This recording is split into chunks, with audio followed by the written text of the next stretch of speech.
Hey dear people, it's Christina, the vegan Lioness, and I'm talking to you from Berlin, from Kreuzberg. It's in the center of Berlin, and as you can see, it's the capital of Germany. Everything is busy, everything is gray and out of concrete.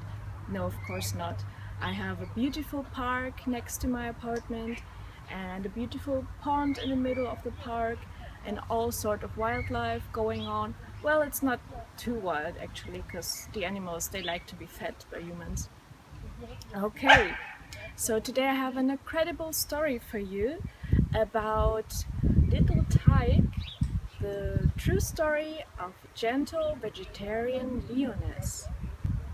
So in the 30s, a couple, the Westbows, who lived in the USA, they saved a little lion cub when it was born, and it was given the name Little Tyke. And this is the source of my information.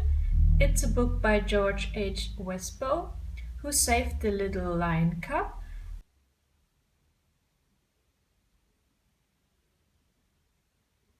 There are a lot of lessons we can learn from this gentle Lioness, because she lived with all the animals on the ranch peacefully, like with lambs and little cats and even little chicks. And yeah, she was also very gentle to children and to all humans, and inspired them to be more peaceful and kind themselves.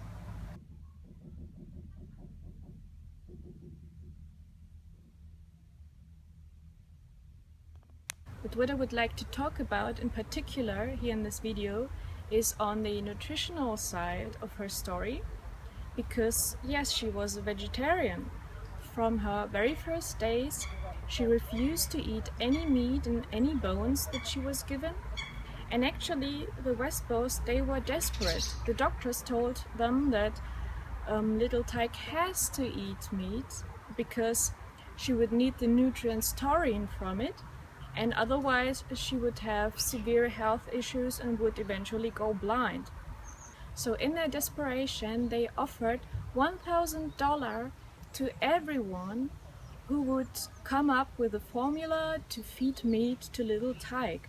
One woman suggested to give her a bottle of warm milk with just a drop of blood, and even that Little Tyke would not touch. So 3 years passed, and still Little Tyke wouldn't eat meat.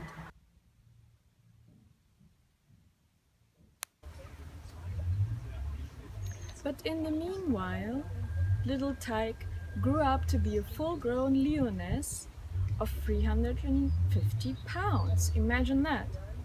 So what was she eating?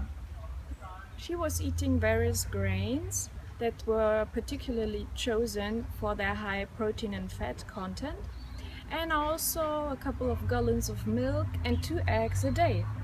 And this was sufficient to sustain her, and she was healthy throughout her life of 9 years. So what can we learn from Little Tyke nutrition-wise? Well, obviously this reminds me of the myths that people have about vegan and vegetarian diets, that they are deficient in all sorts of nutrients. And here comes a Lioness, and she can thrive on a vegetarian diet. And she's not an exception. There was another vegetarian Lioness who was the companion of an Indian yogi in the 30s. So don't you think people look pretty dumb when even a Lioness chooses to live on plants and doesn't eat meat? Please take an example of the gentle vegetarian Lioness, Little Tyke, and consider going vegan. I hope you liked the story, and if so, give me a thumbs up. If not, give me a thumbs down. And subscribe to my channel to hear more from me here from beautiful Berlin.